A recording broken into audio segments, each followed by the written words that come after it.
B'Shem Hashem na'aseh v'natzliach, Shiur Torah, Bruchim Habayim. We're back here on our Sunday night, starting a new week, which Be'ezrat Hashem is going to be a fantastic week, Be'ezrat Hashem. Tonight's shiur is going to be sponsored for the health of Elizabeth Bat Marietti, and also to grant the Elizabeth Spoormaker a lot of atzlacha, bracha, refuah shlema, refuat hanefesh, refuat haguf, and also for the refuah shlema and refuat hanefesh, refuat haguf for Eliana Bat Rachel. May B'ezrat Hashem, all the tests that they're doing with her will simply be a complete waste of time, where she'll have refuah shlema, refuat hanefesh, refuat haguf her entire life, 120 years, B'ezrat Hashem, and also a refuah shlema, refuat hanefesh, refuat haguf, and atzlacha rabba for Eli, Yosef, and Rav Ephraim ben Shulamit, Rabbanit Sarah bat Anat, Rabbanit Levana bat Sarah, Sarah bat Levana, Avi Mori David ben Nesriya, Imi Morati Doris bat Jora, and all of Am Yisrael and all the righteous Noahides that continue to support the organization, continue to help us with all of the amazing things that Baruch Hashem we're doing. So, Rabotai Yekarim, we have our series of Torah Foundation. Torah Foundation is based on the Chovot Halevavot. We're reading word for word of the introduction and learning simply enough to rewire our minds. And the question that we're going to answer today is, how did the sages, our holy sages, how did they learn Torah? Now, this seems like a simple question, but the answer is not going to be a history lesson, but rather an eye-opener for anyone who learns Torah.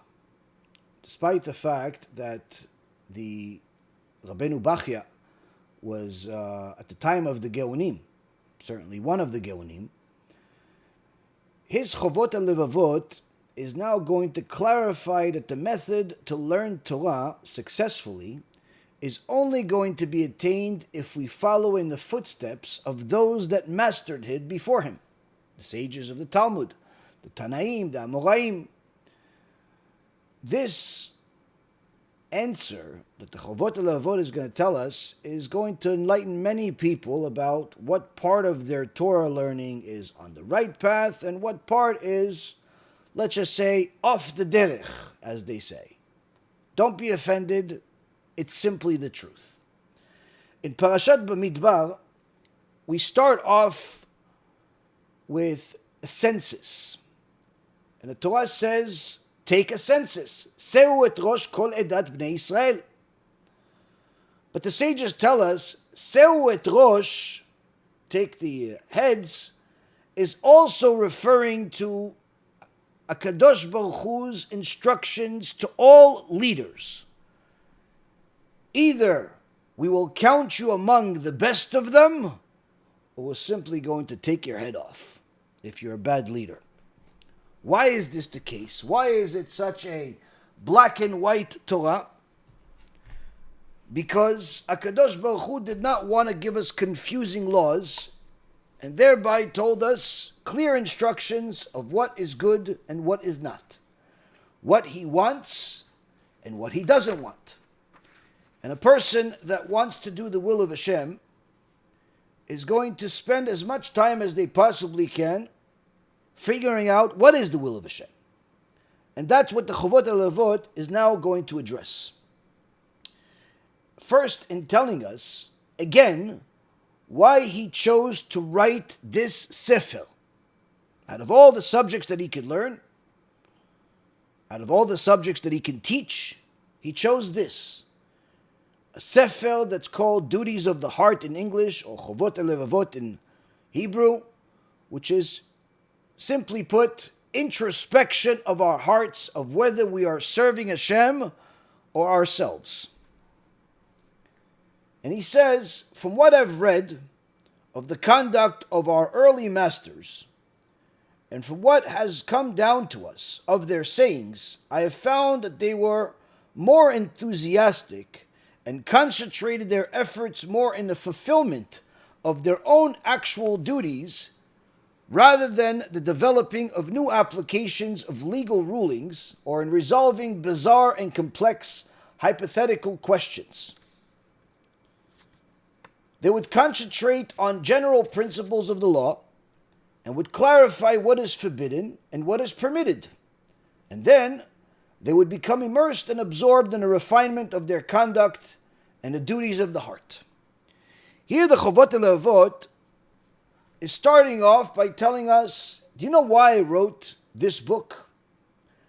I wrote it because I saw that the sages, Chazal, focused their efforts on relevant isur and etel, relevant what's allowed and what's not allowed. Isur is not allowed, eter is allowed. It's the opposite of what I said in English. In so many words, I saw, says the Chovot Halevavot, that as great as the sages were, they were able to revive the dead. They were able to do things that were supernatural. Rabbi Akiva testifies that he saw people from a different world. The amount of miracles that are mentioned in the Talmud are simply innumerable, especially when you go into the deeper details of things. The stories of different events that they saw. Of Rabbi Bar Chana, where he saw all these giant beings, whether it be animals or people. This is just some of the things that are mentioned, but it wasn't the focus.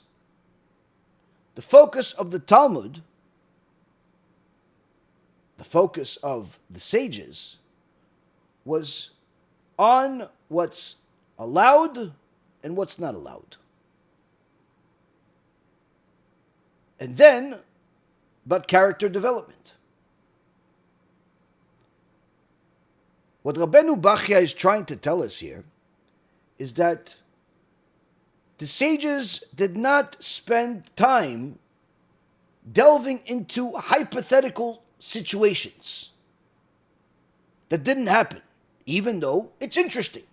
For example, if somebody tells you, I have a question, and I don't have an answer for it, but it's a big question, and I don't even know if anybody's ever asked this Torah question.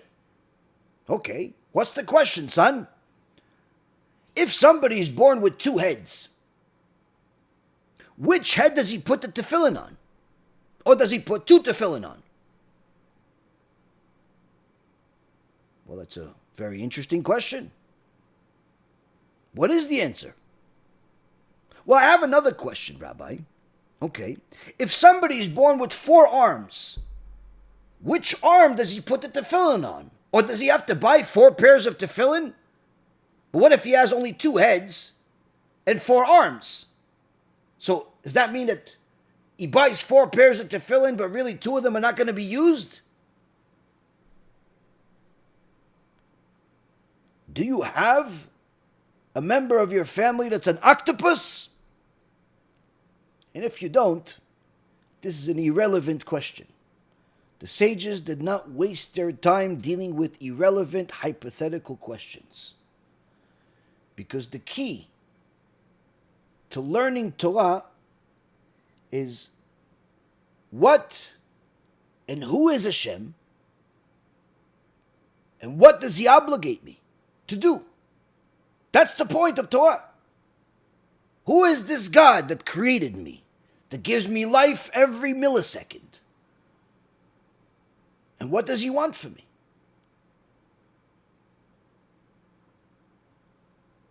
The key, Rabotai Karim, of what our Torah teaches is relevant laws.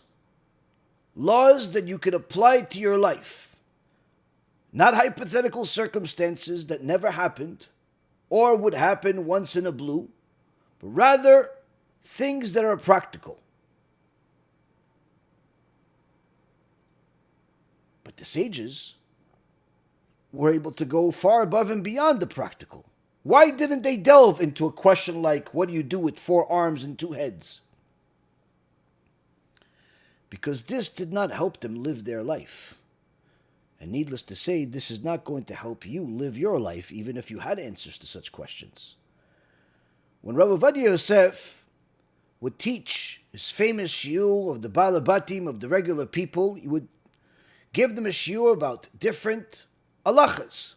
What's allowed, what's not allowed. How do you make a blessing? When do you make a blessing? When do you not make a blessing? When is it better for you not to make a blessing? And when is it an absolute must that you need to make a blessing? But he would see that these regular, average, blue-collar people would sometimes lose focus.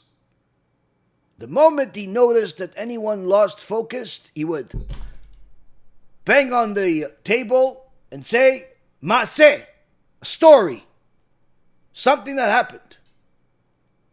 And after telling him the story as if reviving the people, everyone's always interested in stories, he would go back to teaching them about what's allowed and what's not allowed.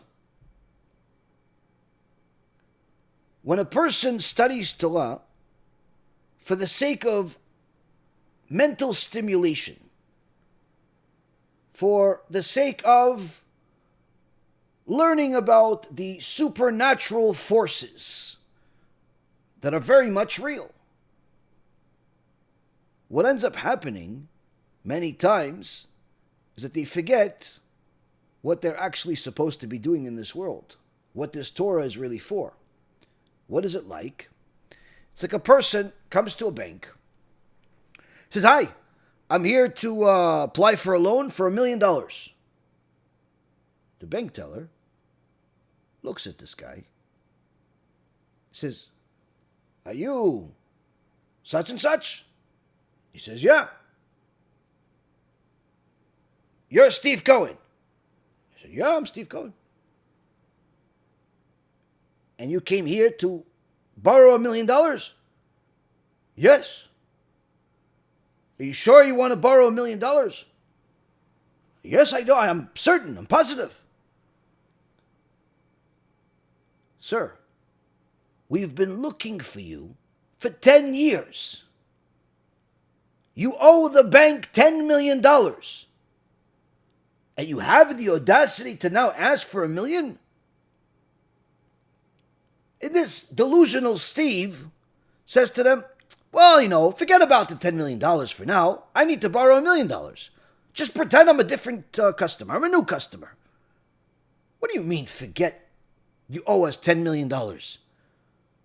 "Well, look, I have, contacts on. They're blue. So I look different like the guy from 10 years ago. Let's just pretend I'm not him." This is what it's like. When I hear that people are learning things that have to do with Kabbalah, mysticism, or different laws that have nothing to do with their day-to-day life, they're no different than delusional Steve. Absolutely no different. Why? They're looking and spending their time, their effort, their resources, learning about things that have nothing to do with their obligation. And in fact, making them forget about their obligation.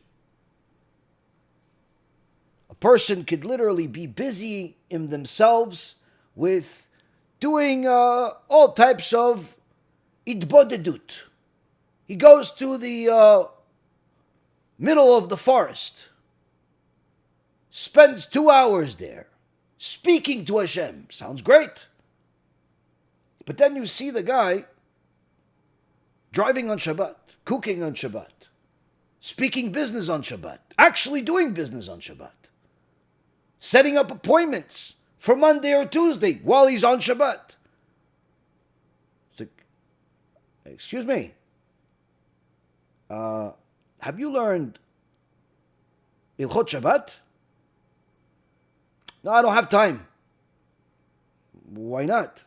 "Because my Torah time is designated to Idbodadut. I speak to Hashem to make sure he understands me." This is not Chassidut. This is Timtum, foolishness. And unfortunately, when a person forgets what the point of learning Torah is, they can end up spending the majority, if not all of their time, learning things that have no relevance whatsoever in their life. They can become experts in what will happen once the Mashiach comes, but yet have zero chance of actually being there because they're still violating the entire Torah and have no clue that they're doing it. The Ramban, Nachmanides, said famously about 750 years ago, which we quoted in our previous series, that once you're about to get up from the book, from the Sefer that you're learning, before you walk away from it, think about what have you learned that you could actually apply to your life. Here the Ramban is clearly telling us the same thing that the Chovot Halevavot said 250 years before him. If you've just spent an hour, 2 hours, 15 minutes, whatever it is, 5 hours, learning Torah, but you have no idea how you could apply this to your life, you missed the whole point. You're simply going in the wrong direction. You're learning things that you can't apply. You may be an expert in Para Aduma, the red heifer. So when the Bet HaMikdash is built, everyone's going to line up out your door waiting for you to tell them, how do you make sure that this is a proper red heifer? Problem is, you don't know how to keep the basics of the laws today while you're allowed. The Gemara in Masechet Chullin, page 9a, asks, what is a Talmid Chacham? Who is a Talmid Chacham? What does he need to know? He needs to know Ktav, Milah, Shchita, Birkat Chatanim, Birkat Avelim. He needs to know the writings. He needs to know how to do Brit Milah. He needs to know how to slaughter.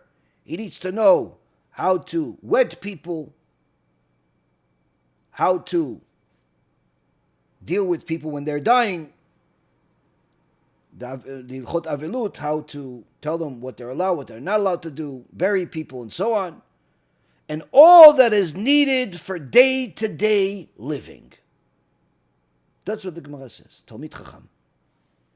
Meaning that if you know the most unusual details about the end of days, the most extraordinary stories that the Midrash has ever told, you know every detail about the afterlife, you know all of the zgulot that were brought down from above by the most holy people,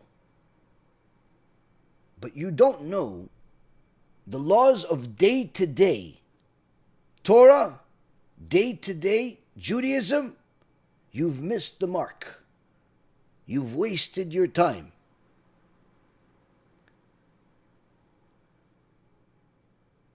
One of the things that Rav Ephraim, my own dear Rav Ephraim Kachlon, adds to this list from Masechet Chullin is that today, more than ever, there's an added skill that's necessary for anyone that's going to be a rabbi, which is you must know how to give a Dvar Torah. It's not enough to know how to do circumcisions, how to do a slaughtering, all of these other things. It's good, it's important. That's what the Gemara says. But in today's world, there's so much ignorance about what Torah is, what Torah scholars are, that if you don't teach people, you're simply going to seem like just somebody that is wasting their time. So when somebody asks you, listen, come on, we're in between Mincha and Arvit, we have 5-10 minutes, give a Dvar Torah.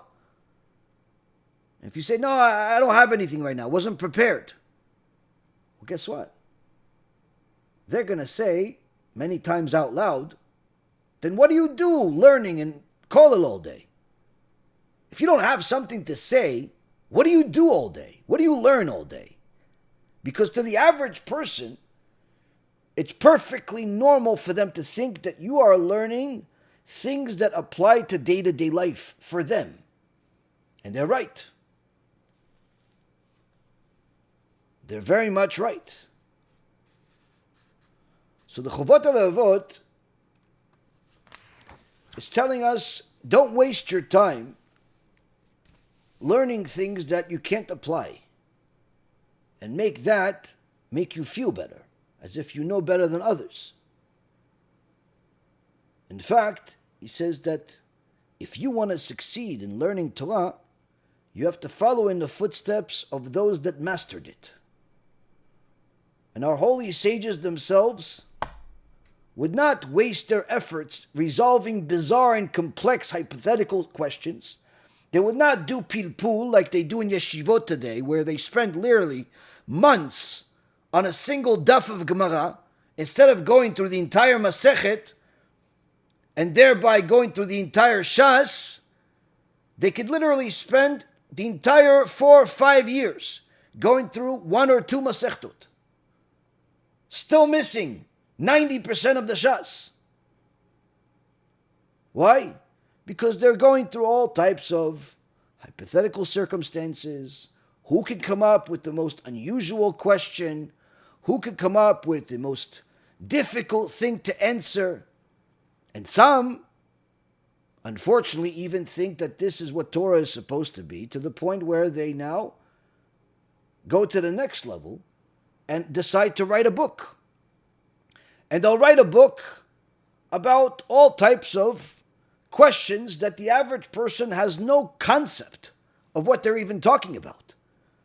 They're going to give you all of the details of why we put on tefillin on the weak arm versus the strong arm, why you need to be very careful with specific types of etrogim, why you have to be very, very careful with all types of different things that the average person never even heard of. Because the average person out there, which is the majority of Am Yisrael, needs to know the basics. Am I allowed to drive on Shabbat? Am I allowed to speak business on Shabbat if I'm not actually doing any transactions? Can I do business with non-Jews any way that I want just because they're non-Jews? Or can I have to be honest with them? Can I cheat on my wife if she doesn't find out? Can I sell used goods as if they're new if I rehash them? By the way, the questions to all of these, while they should be common sense that you're not allowed to do any of these dishonest things, most people don't know. A person that wants to learn Torah will ask questions that you see that their mind is working. For example, there was a question that was asked a few days ago, where somebody said, well, listen, I work at a restaurant, and I'm not a particular fan of the food, but the boss gives me food. And of course, I'm not going to throw it out, so I give it to poor people after work. Is that considered gnevat dat? Is that considered as if I'm being dishonest with my employer who thinks he's giving me the food? And the answer is, by the way, if the owner is giving you the food, that it's for you, and then you can do whatever you want with it. But if he has conditions of why he's giving it to you, meaning that he's only giving it to you for you to eat and not to distribute it somewhere else, then obviously you're not allowed to do that. Not allowed to take it and make him think that you're eating it, when in fact, if he knew you were giving it to somebody else, he wouldn't give it to you. So a person like that, you see that their mind is working. They're already beyond, am I allowed to cheat or lie to people? They're going to the next level, but the average person is not even there. The average person thinks that they could just do whatever they want, however they want, and they'll just find somebody to tell them that it's allowed. A person asked me just a few days ago, if merchant cash advance is as bad as you say, and not allowed according to the Torah, why is Rabbi such and such investing in it? I said, I can't speak on anybody else's behalf, but if he or anybody else is investing in it, working in it, involved in it in any way, shape, or form, they're violating the Torah. In fact, just in the last 24 hours, we had another Talmid Chacham that we brought the answer to, that Rabbi Ephraim published in Achtov L'Yisrael, the fifth volume, and also in the Kuntres Ochachot V'Tochachot. And we gave it to another Talmid Chacham, someone that has completed the Shas a few times, someone that has lived the life of Torah. And when I first brought this to him, I told him, are you allowed to lend money to Goyim with, charge him anything you want? He said, from the basic understanding that I have, I think, yeah, why not?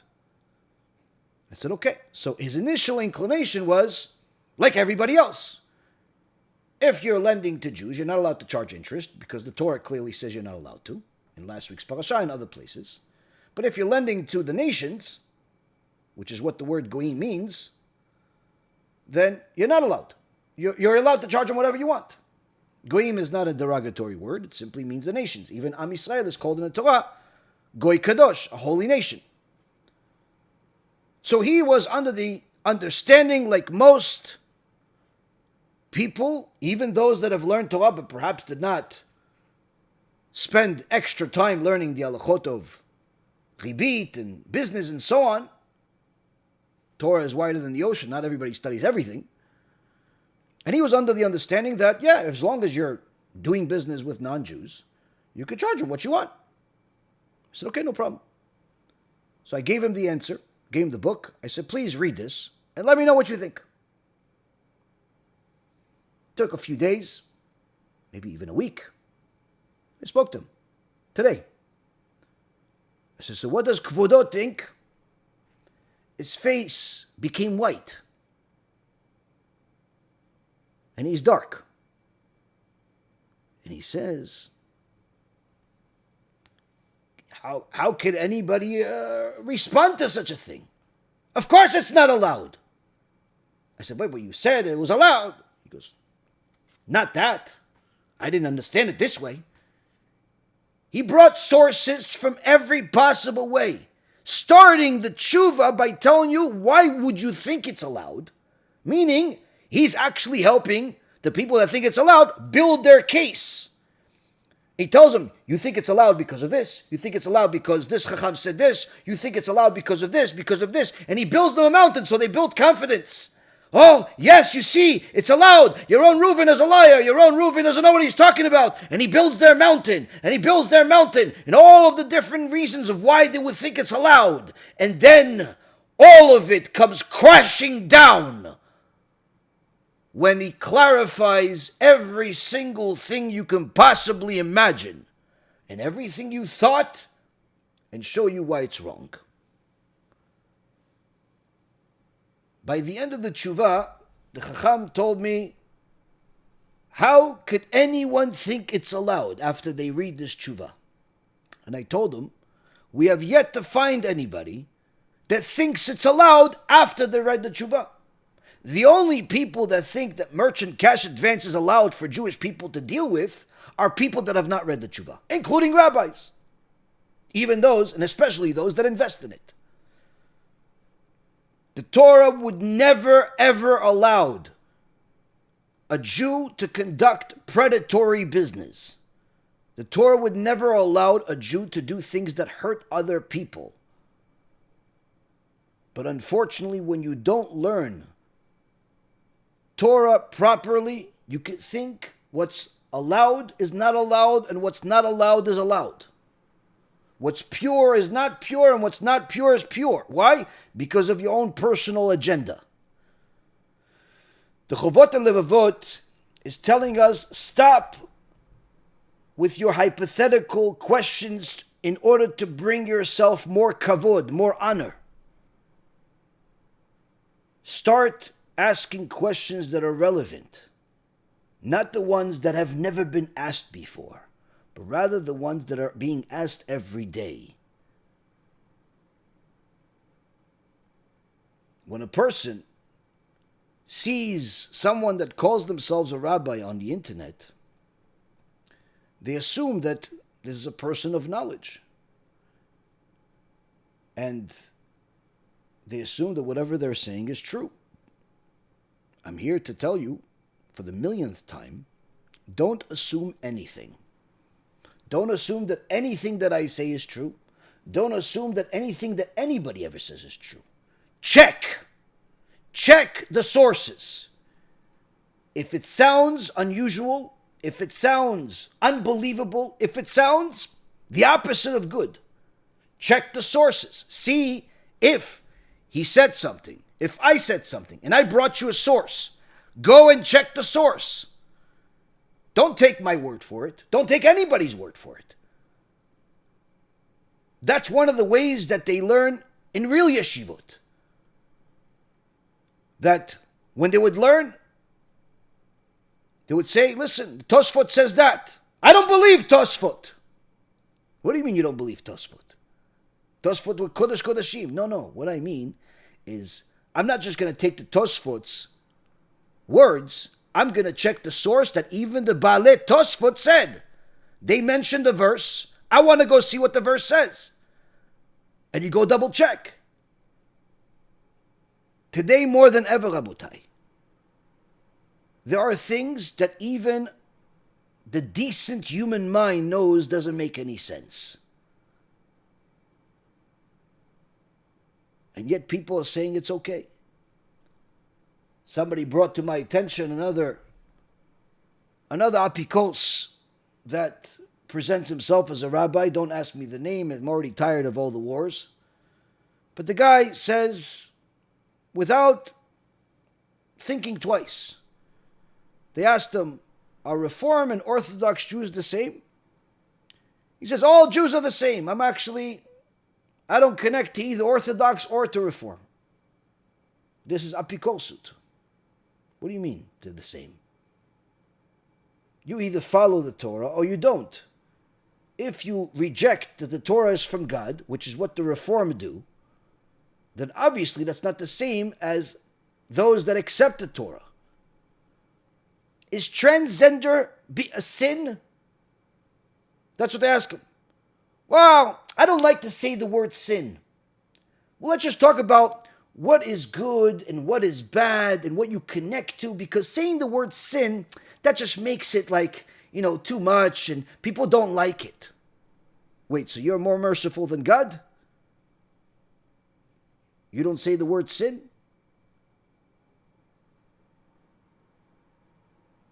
Rabotai Karim, there's a lot of people out there that will do anything for the sake of likes, for the sake of popularity. And they'll say anything just for more people to accept them, for more people to like them. But that's not the Torah. The Torah tells us yes or no on everything. But what about when it comes to complicated issues? Says the Chovot Halevavot, these masters of ours, these sages that delved into the Torah's deepest secrets, would concentrate on the general principles of the law, and they would clarify what is forbidden and what is permitted. And they would become immersed and absorbed in a refinement of their conduct and the duties of the heart. When a bizarre case would come before them, which required a new application of the previous ruling, they would at that time conceptualize the problem and derive a law from an established principle. Meaning that when something unusual came to them, they weren't running away from questions. No matter how bizarre the question was. If somebody is born with a unidentifiable gender because their body is deformed, when somebody has all types of unusual cases, They wouldn't run away. They would answer every question, the simple ones and the difficult ones. But the difference is, they wouldn't just come up with their own opinion of what they think. First, they would take the question, as bizarre as it may be, and they would try to connect it to where is it connected to an already established law in the Torah? Meaning, instead of just trying to elevate the minds into Never Never Land, let's conceptualize how this problem actually applies to real life. And where did our Torah speak about this part of life? Beforehand, says the Chovot Halevavot, they would not trouble their minds over such bizarre cases, as matters of the world seemed trivial to them. Meaning they wouldn't waste their time on hypothetical issues. If there's no actual real case, don't ask the question. Don't ask me what you do if there's 4 arms or what you do if there's 2 heads. Unless you have 2 heads or unless you have 4 arms. Or you have somebody in your family or in your community that has the case. They didn't care about the hypothetical cases. They were too busy dealing with reality. Beforehand, they would not trouble their minds with such cases. And when they had to reach a decision in such a matter, if they found the law to be evident from the fundamental principles passed down to them from the prophets, they would decide the law accordingly. If, however, they were faced with a case which demanded a new application of those principles, they would subject it to conceptual analysis. If opinion was unanimous, they would issue a decision. If there was a difference in opinion, they would follow the opinion of the majority. Just like it's written in the Gemara in Masechet Sanhedrin, page 88b, a question of law was brought before them. If they had a tradition on the matter, they stated it to them, and if not, they took a vote. If those who ruled ritually pure were in majority, they declared it ritually pure. If those who ruled ritually impure were the majority, then they declared it ritually impure. The principle which they followed was, when there is a minority opinion and a majority opinion, the halachah is like the majority. See here the Chovot Halevavot, nearly 1,000 years ago, tells us what happened at the time of the sages, about 600-700 years before him, and even before that, that our sages, our masters, did not delve into never, never land types of questions. Rather, they dealt with reality, what affected each and every person on a day-to-day basis. That's what we need to know everything about. And if a situation like that came up, they would simply see, what did our prophet say? What did Moshe Rabbeinu say? What did the rest of our prophets say about this particular law? And if something was already said, that's what we apply. We're not going to create a new law just because we like him, or just because he's rich, or just because it's profitable. If that's what the law is, that's what the law is. But what about if there isn't an established law about this particular circumstance because it's something new in the world? Such as electronics, computers, all of the developments that have happened throughout the generations. Each generation had developments, new developments. Some of them you were easily able to apply to previous generations. Some you weren't able to. So the Chovot Halevavot says, if they were faced with such a situation, then they would subject it to conceptual analysis.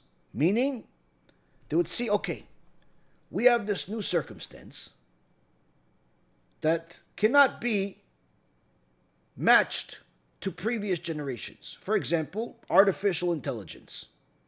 There's a lot of different laws that are being evaluated as we speak when it comes to artificial intelligence, how you are allowed to apply it to your day-to-day life. If you have, let's say, a smart house, and the moment you walk in, the thing goes on. If it's a sensor, obviously, you know, this is not you're not turning on the light yourself, but you're benefiting from something that is really in your control. But then when it comes to artificial intelligence, it goes even further than the sensor of the previous or the past generation. Can you do certain things? So a lot of these things can be compared to the past. Some of these things are brand new. The same thing happened in previous generations. So the sages would conceptualize the issue. How does this actually apply to life? This new technology, this new findings, this new condition of the people. And then they would vote. If everything was unanimous, everyone said it's allowed, then it's allowed. If everyone said it's not allowed, then it's not allowed. But if it was a machloket, meaning there's one side that says allowed, one says that says not allowed, they would pick the majority. And from that moment on, even those that disagreed before the vote agreed with the ruling. Because that's in itself is one of the laws of the Torah that HaKadosh Baruch Hu gave us, not just the history of what happened to Am Yisrael, not just the mitzvot that were applicable at that time and forevermore, but also the rules of scriptural extrapolation, of taking what you see and knowing how to apply it to a specific law, to a specific condition. You can't just decide this makes sense to you. And you'll see many times in the Talmud, they're having a debate about something, and one of the sages says, oh, well, I have a verse in the Torah that's relevant to this. But the other sage would say, well, you can't use that verse. Why not? It makes perfect sense. Even though it makes perfect sense, that verse is already used for a completely different law, and you can't use that verse for multiple laws. So your entire argument, if it's resting just on this verse, you don't have an argument anymore. You can't just decide to pick and choose which law applies to which situation, to which verse. So there are rules. There are rules for understanding and applying the Torah that the sages knew. We no longer have the ability nor the permission to extrapolate from the Torah different things that are new. Everything has already been given to us. We just take what exists and apply it to new conditions. But the sages had these rules. That's one of the things we got at Mount Sinai. That's part of the oral Torah, a key part of the oral Torah. And when there was a majority on one side, that became the final. When somebody came to the Rebbe Mikotsk and told him, listen, Kvod Harav, Shalom over here just completed learning the entire Shas. The Rebbe Mikotsk says to him, he might have completed learning the entire Shas, but what did the Shas actually teach him? What does that mean? You could read a book. Anybody can read a book as long as you know how to read. But when it comes to Torah, if you're reading a book in such a superficial way that you're just reading it without applying it to your life, you missed the boat. You missed the mark. You missed the point. The whole point is to apply things to your life, not just to stimulate your mind. So when people that barely know how to observe Shabbat, how to make blessings, what to bless on and what not, how to do the basic, honest business, and they're telling you that they're learning Kabbalah with Rabbi so-and-so, or they're learning all of the numerical values of every single thing that will ever happen, and all types of other things that people like to spend their time doing, you realize that the average person out there doesn't actually understand the point of Torah. If you're not learning Torah that you're going to apply to your life, what's going to change? On the other hand, there are some that like to learn Mussar to the point where that's the only thing they learn. As much as we love Mussar, as much as we teach Mussar, as we've said time and time again in the past, whether it was during the series of Igeret Agra, or it's in other series that we've discussed it, Mussar is not the entire Torah. If somebody's learning only Mussar and does not learn Halachah, then they can learn about the obligation of Zrizut, to be in a hurry, to be quick, to do the will of Hashem, without even knowing what the will of Hashem is. So yeah, they know Zrizut, you have to be zealous to go do the will of Hashem, but how come you're not zealous to do the blessings properly? How come you're not zealous to learn the basic laws of Yom Tov? How come you're not zealous to conduct your day-to-day life in accordance to the Torah? Why is it that you've been violating the Torah for 6 months without asking questions, and only ask questions after you got in trouble? A person has to understand that learning Mussar is of utmost importance, but that's not the entire Torah. And that's why the Chovot Halevavot says, if you want to know how to learn Torah, you have to learn from those that mastered it. First, they would concentrate on the general principles of the law, and they would clarify what is forbidden and what is permitted. First, they need to know what the law is. Am I allowed to eat non-kosher when it's for business purposes? No. Am I allowed to go into a non-kosher restaurant if it's for forbidden purposes? Answer is no. Am I allowed to own a non-kosher restaurant? The answer is depends. Does everybody know that you're the owner and you're Jewish? If that's the case, then no. But if you are a silent partner, you have a non-Jew running it, then it's a different answer. It's not recommended, but it's a different answer. In some cases, yes. In some cases, no.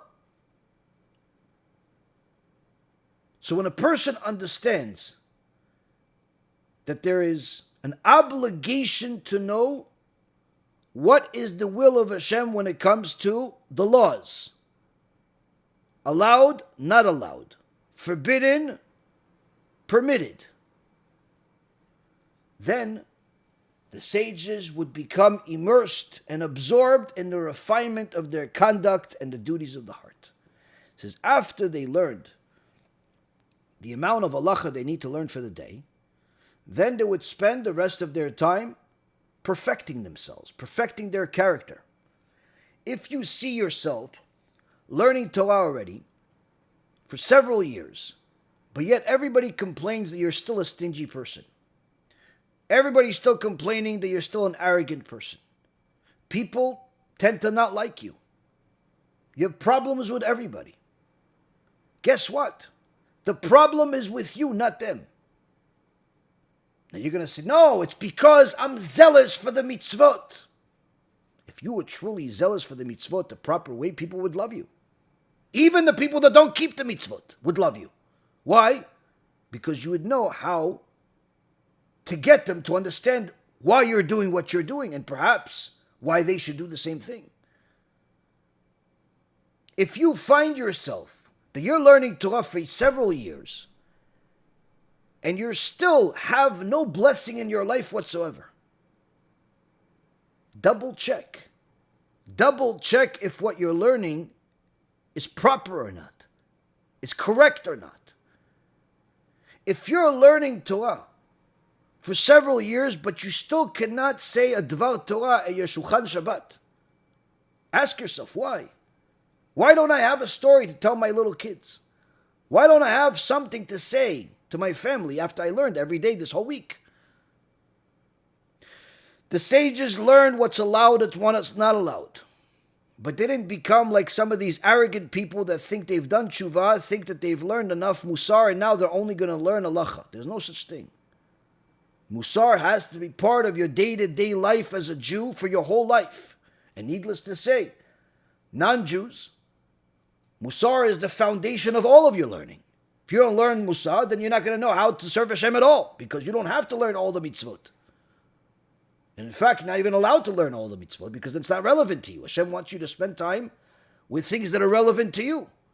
Many times when non-Jews start learning laws of the Jews, they become confused. They start living half Jewish, half non-Jewish life. So either you convert to Judaism and then you continue learning the laws, or if you're going to stay a non-Jew, then stop learning the laws. You're not allowed. Because it's going to create confusion, because it's going to end up causing you to invent a new religion like many people have. Start fooling yourself into thinking that it's okay for you to keep Shabbat because you like it. The Chovot Halevavot is telling us, our masters told us clearly, you need to learn what's allowed, it's what's not allowed.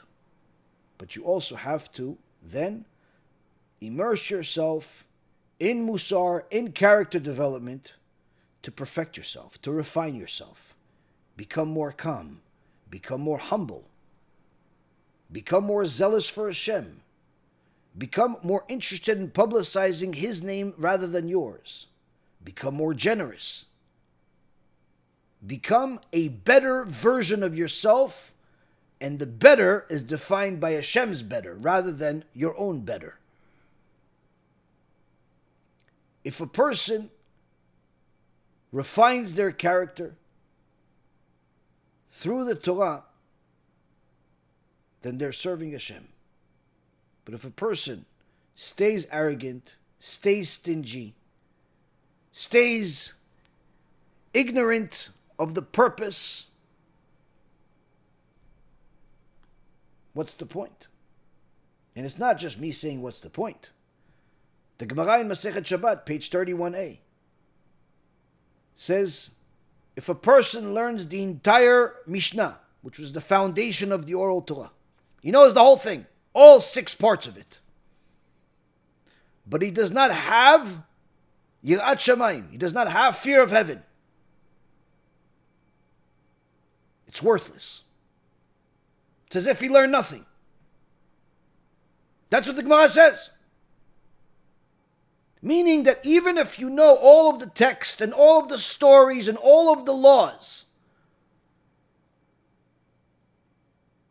but you do not have fear of God, which means fear of punishment, and eventually could mean fear of His majesty, His holiness, His greatness, which is a higher level of fear. But the average person today, and even the higher level people today, have no concept of the second level. For them, as Rabbi Nachman of Breslov said, for them, it would be great if they simply feared punishment. That it would already be an achievement. Fear of punishment means that before you take an action, any action, whether it's a business transaction or relationship of any kind, eat, drink, go somewhere, you'd ask, what does Hashem think of this action? Before you do it, not after.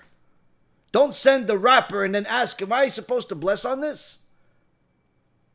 Rather, before you eat. Don't say, is my business transaction okay according to the Torah after you've conducted business for several months? Rather, do it before you do business. That's Yirat Shamayim. And the Gemara says, if a person learns the entire Mishnah, the entire foundation of the oral Torah, but still has not acquired fear of Hashem, he's done. He goes to Geonim. Why? Your learning is worthless. The learning you've done is worthless. You missed the point. You study the Torah as if it's an intellectual exercise. You fail the test. So of course a person, in order for them to acquire fear of Hashem, they must learn not just the laws of what's allowed and what's not allowed, but also how to behave, how to refine your conduct, how to serve Hashem properly. What are the duties of your heart? What is the obligation of your heart? What are you supposed to be thinking when you're praying, when you're learning, when you're conducting business, when you're together with your spouse, when you're with a customer, when you're with your enemy, when you have problems, when you're suffering pain? The duties of the heart apply to every single aspect of our existence. Because if we leave anything outside of what Hashem said, outside of what our Holy Torah said, we're definitely going to make mistakes. We're going to arrive at wrong judgments. Like somebody told me or wrote to me, I don't understand why God makes children that are born deformed. I said, well, there is what's called Torah Gilgulim, there's reincarnations. And that person did something in their previous life in order for Hashem to conclude that this would be their Tikkun. Their response was, well, if it's all about them being bad, then there's no room to love God anymore. Okay, that's only because, as I answered this person, it's only because you have no idea what or who God is and what the purpose of life is. Your words are coming purely from emotions, whereas what I'm telling you is coming from what our Torah said and our sages taught. And after a dialogue back and forth, I explained to this person that each person that comes to this world, whether they end up being an abused child or the parent that's abusing them,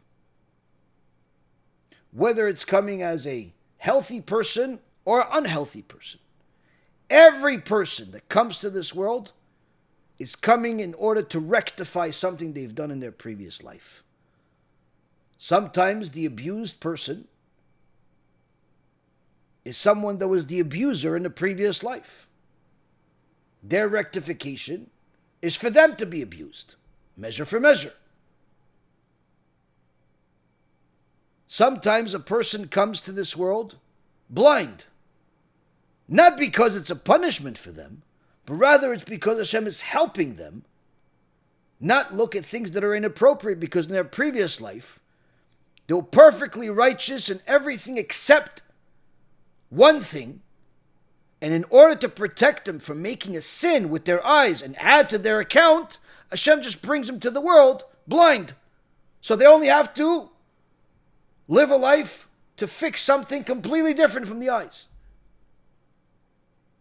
The point being is, when you start thinking that you're more merciful than God, then it's no wonder more people think that it's vicious to slaughter animals, which by far is one of the dumbest things of this generation. How could the Torah allow slaughtering animals? It's vicious. God would never say such a thing. This is pure foolishness. Why? Number one, you've elevated the animals to be in the same level as humans. That in itself is moronic. Secondly, you're thinking that you're more merciful than God. He created them. And He's the one that told us they were created for human needs. The cow is not here in this world in order for it to walk around Broadway and see what's the next show. The cow is not there to walk around in the wilderness to see if she will enjoy the view of the mountains from this side or perhaps from the other side that our friends went to. The cow didn't come to the world in order to go to the beach or take a vacation. It came to the world to be used by people. The Jewish people, at one point when we had the Beit HaMikdash, were able to slaughter them and bring them as a sacrifice. This would rectify the soul within that cow and would elevate it to a higher existence. Sometimes there would literally be a human soul in the animal because that was its tikkun. And the sacrifice or eating it as a kosher animal would actually elevate it to a higher level. Perhaps even back to being a human being. Other times it was simply to rectify this particular spark that Hashem created and elevated higher. Not every animal has a human soul in it. The point being is that when you think that you're more merciful and more intelligent than God, then you start thinking stupid things. Like, killing animals is vicious. Now again, we're not allowed, and the Torah forbids us from torturing animals, from abusing them, but to use them is not only allowed, in many cases it's a mitzvah. There are uses for different animals in different ways. But a person that thinks that they're going to protest against the Torah by being vegan only show their ignorance of what life is. Because even if you don't eat the animals, you're still benefiting from them. Yes, exactly. Even if you don't eat a steak, even if you don't eat a burger, even if you don't eat a hot dog, and you don't even eat a schnitzel that my wife made, which is really stupid of you not to eat from her, because her schnitzel, amazing. You don't eat it? You think that you're helping the chickens because of that? You're making a mistake. Why? Do you have a hairbrush? Where do you think those hairs came from? Many times, where do you think the brush came from? It's not always plastic. You have a belt? What do you think? Leather is something that rains from the clouds? It comes from animals. Soap? Shampoo? Conditioner? What do you think? It's just chemicals that have strange names? Where do you think your perfume comes from? Sweat glands of animals. What do you think? That the scientists come to the pig, the scientists come to all the different raccoons and different animals and say, "Excuse me, Mr. Raccoon, hello, are you okay? Yes, we need your sweat glands, please." And the raccoon says, "For what?" "Well, we need to make perfume. It's called Donna Karen. Would you mind?" No, that's not what happens.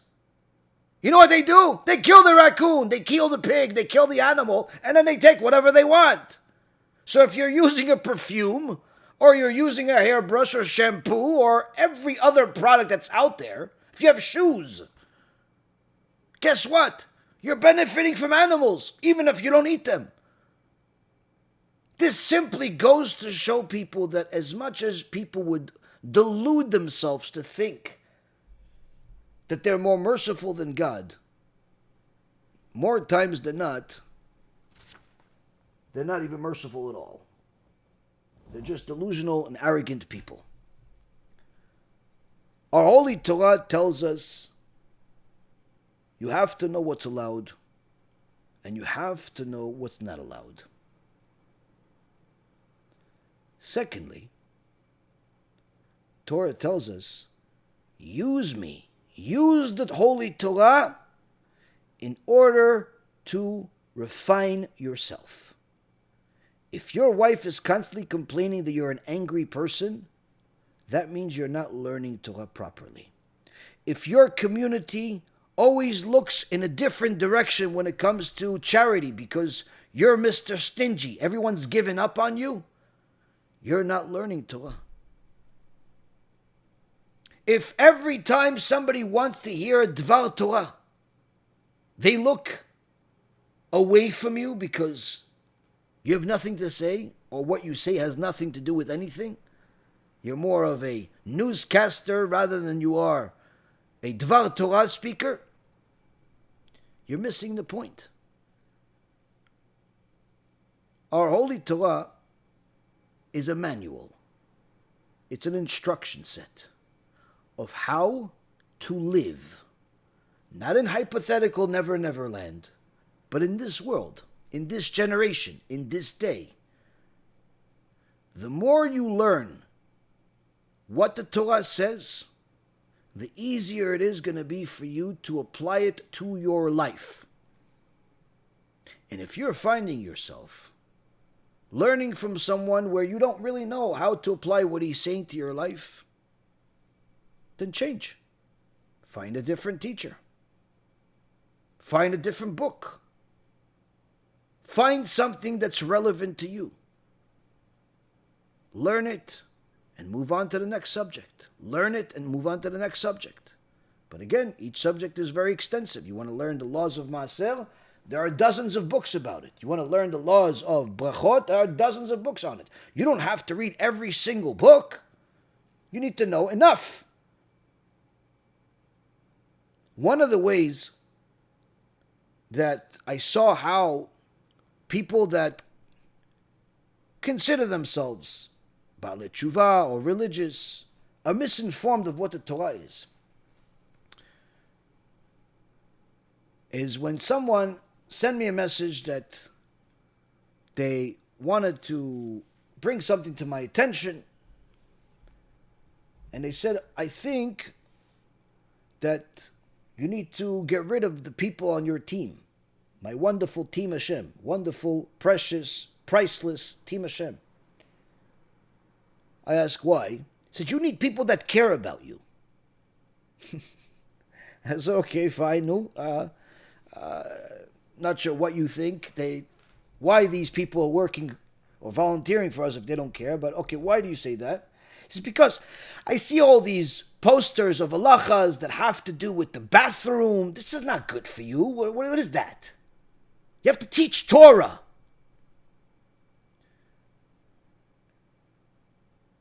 This person is so delusional, so clueless of what the Torah is, that they don't realize that even going to the bathroom has rules.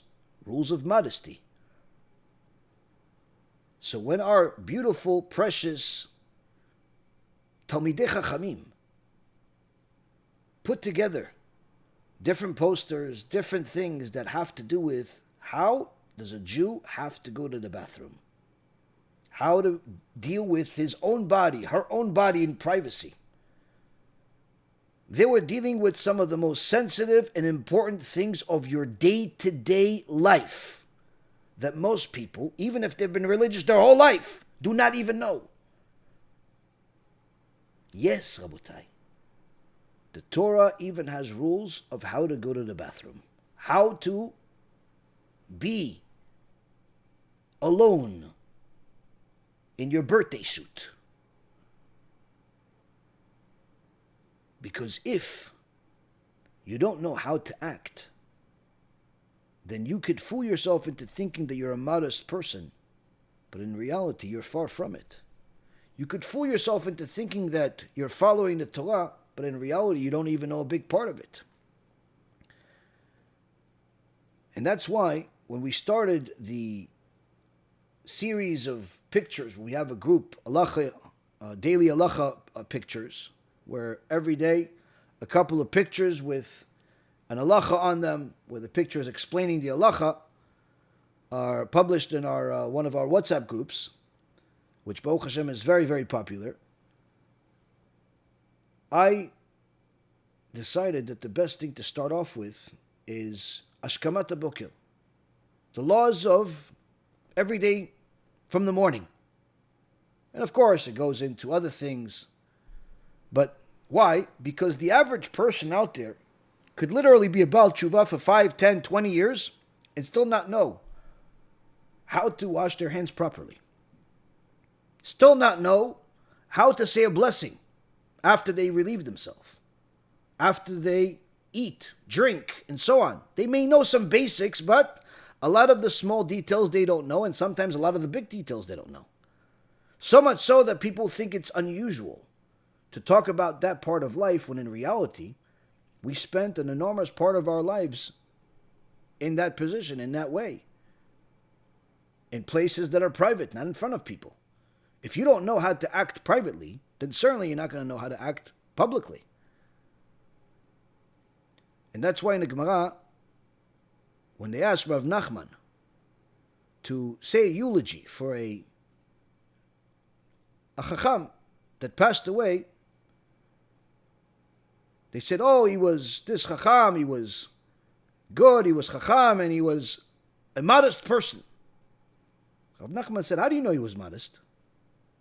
Have you gone to the bathroom? Have you seen him go to the bathroom? Why is that relevant? Because if you don't know what modesty is in a bathroom, then certainly you don't know what modesty is, period.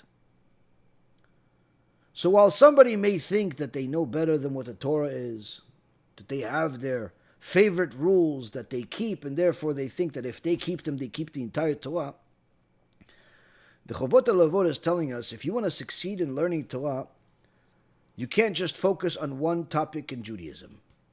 You have to learn the laws, what's allowed, what's not allowed.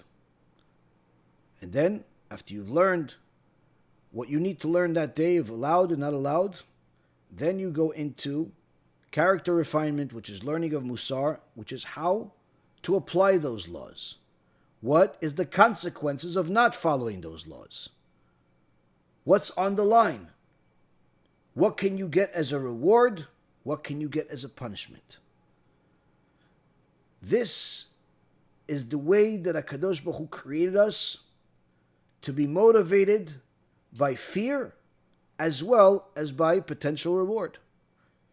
If you just motivate someone with reward all the time, like Pavlov's dog, then all you'll get is a dog that knows how to go to the door when the bell rings.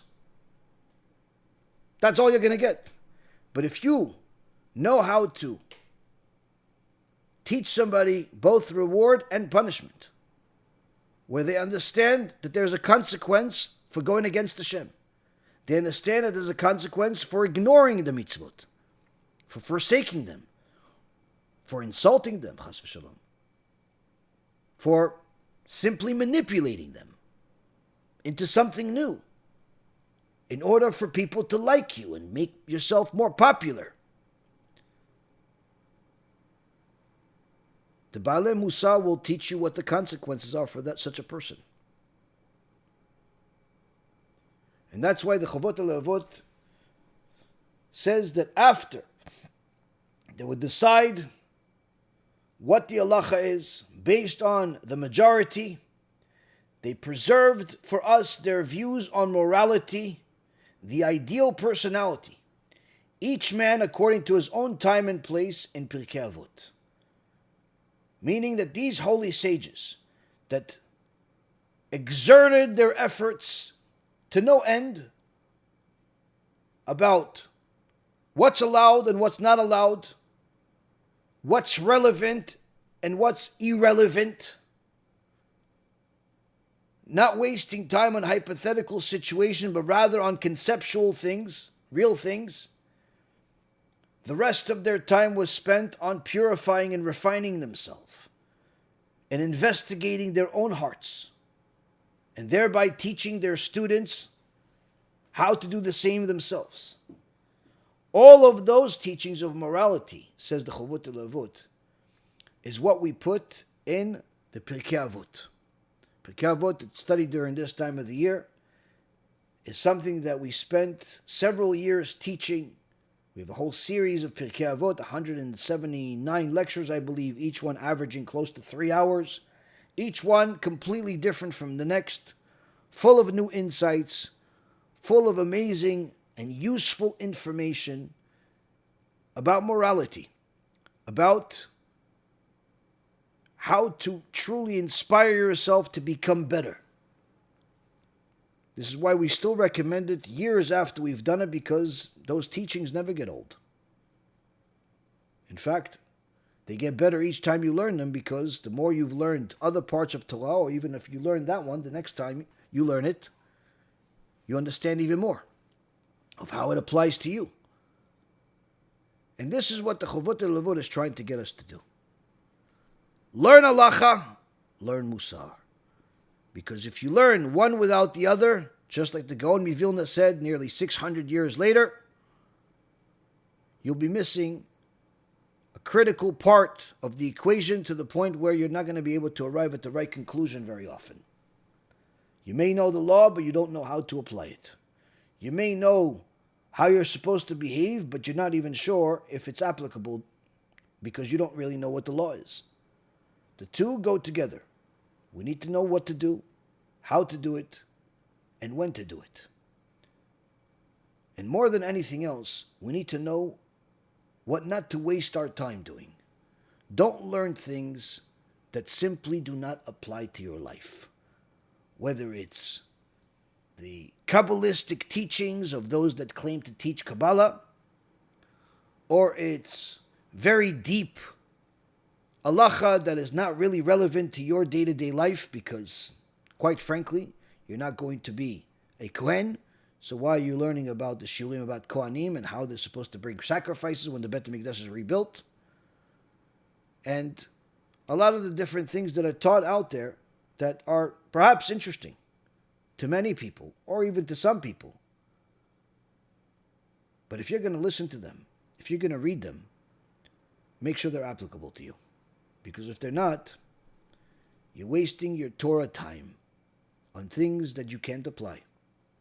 And that is not time that you're ever going to get back again. Use your time wisely, because that's one thing that you can't buy back.